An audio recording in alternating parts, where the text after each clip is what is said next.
3 weeks later, he said, "We are selling your house." I smiled. I'd already moved. The call came while I was standing in a house that no longer belonged to me. Not legally. Not emotionally. The walls were bare. The echo was wrong. Even my footsteps sounded like a stranger's. "Dad," my son said, voice smooth.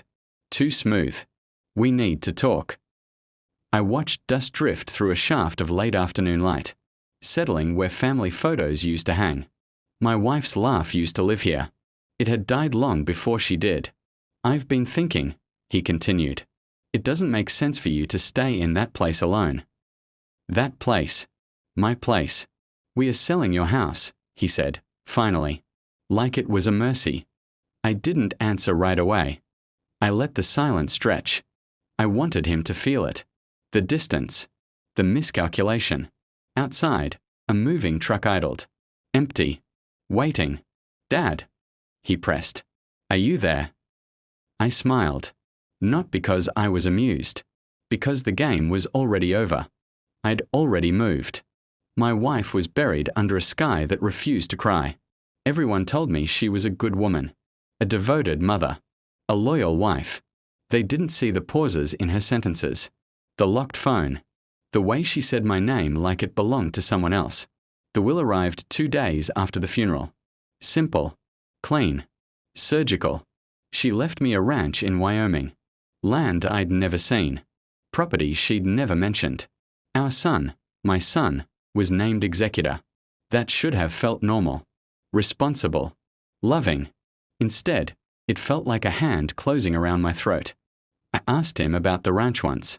Casually. Like it meant nothing. "Oh, that," he said. "Mom's old investment. Probably worthless." He didn't meet my eyes. Neither did she, toward the end. Even from the hospital bed. I started replaying memories. Late nights. Work trips. The way she stiffened when I touched her shoulder. Betrayal doesn't arrive loudly. It seeps. And suddenly, everything tastes like metal. I didn't confront anyone. I never do. I requested copies of old property records. Quietly. Online. My name never appeared. The ranch had been purchased 26 years ago. 26. The same year my son was born. I hired a private lab. Paid cash. No questions. A father's right, they called it. I watched my son across dinner tables while we waited. Listened to him talk about real estate. About consolidating assets. About my future. He spoke like a man rehearsing ownership. I drove to Wyoming alone. The ranch wasn't worthless. It was pristine. Isolated. Controlled. The caretaker recognized me immediately. "She had your eyes," he said. But his smile. I didn't ask who he was. The house on the ranch had one locked room. Inside were letters. Photos.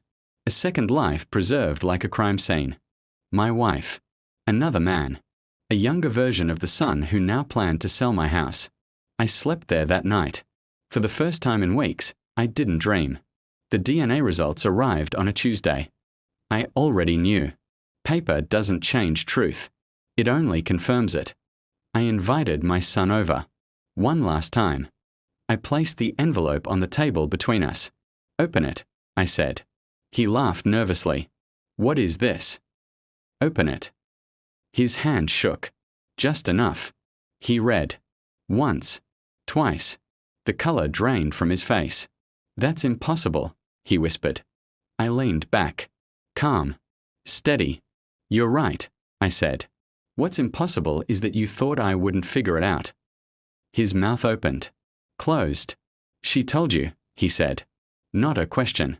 "She told me everything," I replied. That was a lie. But truth is flexible when you control the silence. "You can't do this," he said. Panic creeping in. "I'm your son." I slid another document across the table. A deed transfer. The ranch. In my name. Along with a quiet amendment to the will. Executed before her death. "I can," I said. And I already did. His voice broke. "What about the house?" I stood. "I left it to you," I said. "Sell it. Burn it. Pretend it was ever yours." I walked to the door. Paused. She chose her secrets, I added. You chose to benefit from them. He didn't follow me. He couldn't. I live on the ranch now.